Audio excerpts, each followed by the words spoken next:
Merci. La parole est à Monsieur Alain Tourret, orateur pour la suspension des poursuites pour 10 minutes.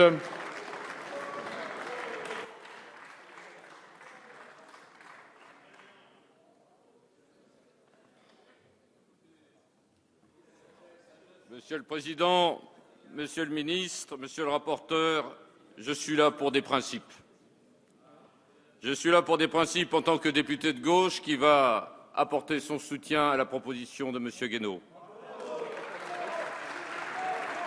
Je suis un député radical, indépendant dans toute sa force de conviction. Et ab initio, je voudrais mettre en exergue cette belle phrase de Voltaire. Je ne suis pas d'accord avec ce que vous dites, mais je me battrai jusqu'à la mort pour que vous ayez le droit de le dire, Monsieur Guénaud.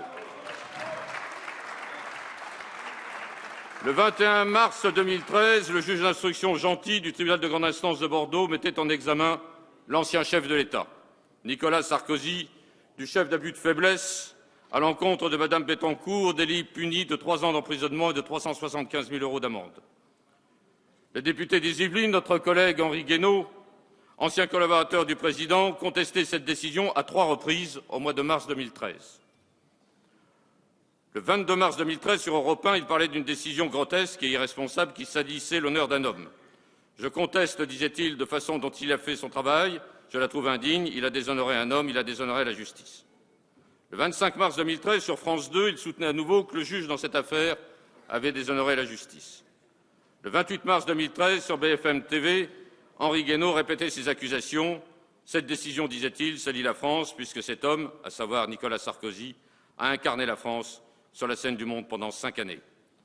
Le procureur de la République a décidé d'engager des poursuites contre le député Guénaud pour atteinte à la dignité ou au respect de la fonction de magistrat et pour outrage. Articles 434-24 et 434-25 du Code pénal réprimant ces délits. Le 16 mai 2014, Henri Guénaud déposait une proposition de résolution d'application de l'article 26 de la Constitution tendant à la suspension des poursuites jusqu'au terme de la présente session et uniquement là-dessus, autrement dit jusqu'au 30 juin 2014. La commission ad hoc de l'Assemblée nationale s'est réunie avec une célérité certaine et une proposition de son rapporteur, M. Matthias Fekl, a rejeté à la majorité la proposition de résolution de M. Henri Guénaud. C'est en plein accord avec mon groupe RRDP, c'est en plein accord avec son président Roger Gérard Schwarzenberg que je vais soutenir la proposition de résolution qui vous est ainsi soumise. Je procéderai par observation. Première observation, nous sommes saisis de faits qui ne sont contraires ni à l'honneur, ni à la probité, ni aux bonnes mœurs. Nous sommes saisis d'une polémique qui oppose d'une part un magistrat, d'autre part un parlementaire. Jadis, il y a peu de temps, ces querelles sont réglées sur le champ, sur le pré. Aujourd'hui, elles se termineront par un vote à l'Assemblée nationale. Avant de se prononcer sur la suspension, encore faut-il savoir s'il y a lieu à statuer, autrement dit, s'il existe des faits constitutifs de l'infraction. L'exercice est délicat. Et Philippe Séguin, on a rappelé ses dires tout à l'heure, ancien président de cette Assemblée, relevé au mois de novembre 1980 dans l'affaire des radios libres, qui mettait en cause plusieurs parlementaires, dont messieurs Fabius et Mitterrand, disait ceci: ce que les assemblées ne doivent pas faire, c'est juger, c'est-à-dire porter un jugement sur les faits, les qualifier et se prononcer sur la culpabilité. Mais, disait-il, l'examen des faits, rapide, certes, est indispensable. Que reproche-t-on à Henri Guénaud? Un outrage commis envers un magistrat alors qu'il ne prenait pas sa défense de lui-même, mais la défense de l'ancien président de la République. C'est donc une cause politique et non pas personnelle qu'on lui reproche. L'outrage n'est pas une infraction exceptionnelle. Ainsi, en 2008, les faits d'outrage à personne dépositaire de l'autorité publique ont entraîné 18 532 condamnations. Et de nombreux jugements étaient assortis de peines fermes, en moyenne plus de 2 mois. Selon la jurisprudence, il appartient au parquet de démontrer, en plus des éléments constitutifs de l'infraction, qui sont au nombre de 4, qu'en plus l'infraction coupable, l'intention coupable est nécessaire. L'outrage est donc un délit intentionnel. Et il appartiendra à la juridiction saisie de dire si la preuve des faits outrageants peut être rapportée comme en matière de diffamation. S'il existe une provocation constituant une cause absolutoire, et si, enfin, la bonne foi peut être rapportée. Remarquons seulement que M. Sarkozy a bénéficié d'une décision de non-lieu, surréquisitoire du parquet, conforme, et ce le 7 octobre 2013, alors qu'effectivement aucun acte d'instruction complémentaire n'était intervenu dans les mois qui précèdent. Allez y comprendre grand-chose. Cette décision de non-lieu sera à l'évidence invoquée par Henri Guénaud comme constitutive d'un fait justificatif des paroles qui lui sont reprochées. Mais Henri Guénaud n'est pas un simple particulier. C'est un député de la République. Il doit dès lors jouir des effets de l'immunité parlementaire, qu'on le veuille ou qu'on ne le veuille pas. Ainsi que le rappelle le professeur Gicquel, le mandat est protégé tant en ce qui concerne son indépendance qu'à l'égard des entraves qui pourraient être apportées à son exercice. Ces protections fonctionnelles et personnelles sont instituées non dans l'intérêt du parlementaire, non dans l'intérêt d'Henri Guénaud, mais dans celui du mandat, donc de nous tous, et présentent de ce fait un caractère objectif. Autrement dit, ce régime est destiné à favoriser l'indépendance des élus. Ce régime ne doit pas être interprété comme un privilège contraire au principe constitutionnel d'égalité devant la loi. Nous ne pouvons même pas y renoncer. Les textes sont simples, les textes sont clairs. Au terme de l'alinéa 1 de l'article 26 de la Constitution, rappelons-le, aucun membre du Parlement ne peut être poursuivi, recherché, arrêté, détenu ou jugé à l'occasion de ses opinions et votes émis par lui dans l'exercice de ses fonctions. L'origine de cette protection est ancestrale, cela a été rappelé, elle remonte au 23 juin 1789 et pas à 1995. Cette irresponsabilité ne couvre bien évidemment que les actes directement rattachés à l'exercice du mandat. Et qui peut dire que Henri Guénaud ne remplissait pas son devoir de député dans l'exercice de son mandat en prenant la défense du président de la République? Cette irresponsabilité est donc incontestablement susceptible d'être invoquée. Reconnaissons cependant que l'article 41 de la loi du 22 juillet 1881 porte à confusion, puisqu'il concerne la diffamation et non l'outrage, et qu'il cible les lieux protégés susceptibles d'être invoqués pour exiger l'immunité. Ne donne ouverture à aucune action les discours tenus dans le sein de l'Assemblée nationale ou du Sénat, ainsi que les rapports, puis les commissions d'enquête. Il faut dès lors bien admettre que nous sombrons dans l'absurde. L'immunité est totale pour toutes les paroles prononcées ici, dans l'hémicycle. Elle serait inexistante à la salle des 4 colonnes, exactement à 15 mètres. La télévision est venue en effet perturber ce bel ordonnancement de la Troisième République.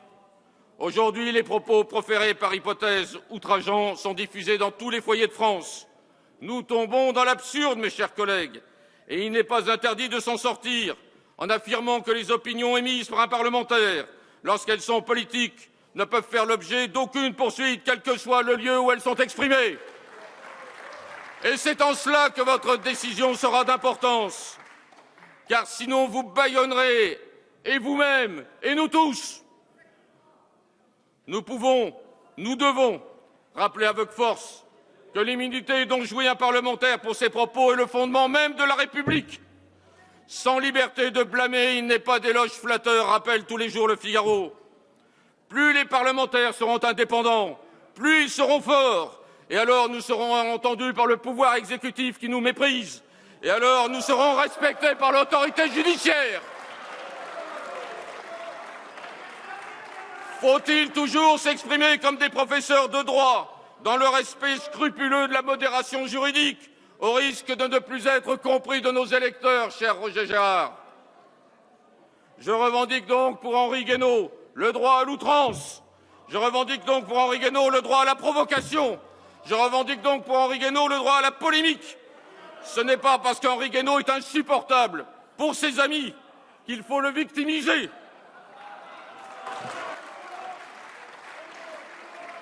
Et par là même, je considère que rien ne peut lui être reproché.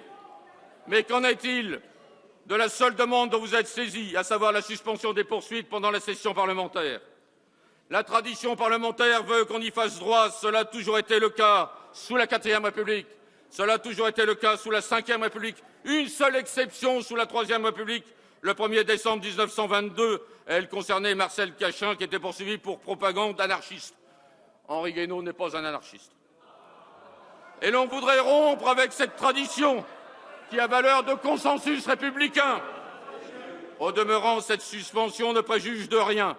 Elle permettra à Henri Guénaud, comme jadis Noël Mamère, qui a mis 10 ans à faire reconnaître ses droits, de saisir enfin la Cour européenne des droits de l'homme, qui condamnera à nouveau la France à la demande d'Henri Guénaud. Nous aurons l'air malins, mes chers collègues, et ce sera une honte pour notre Assemblée.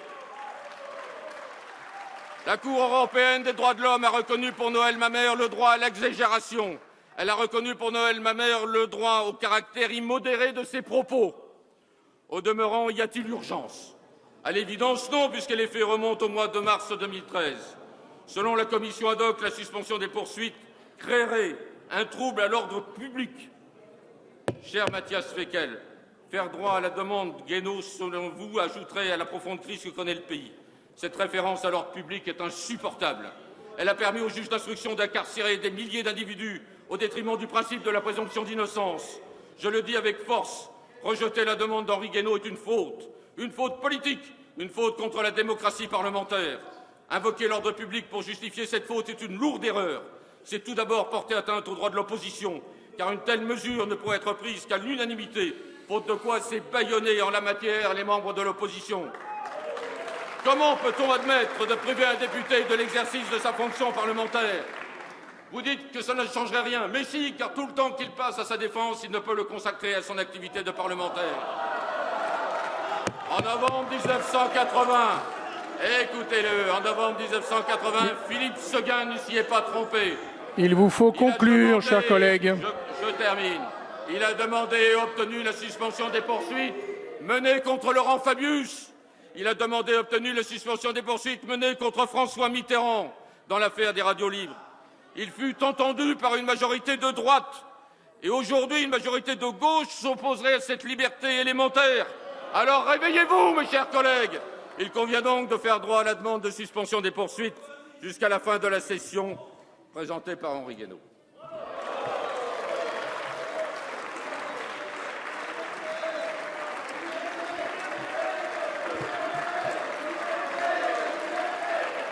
Mes chers collègues, s'il vous plaît, je vous informe que sur le vote de la proposition de résolution, je suis saisi par le groupe UMP d'une demande de scrutin public. Le scrutin est annoncé dans l'enceinte de l'Assemblée nationale.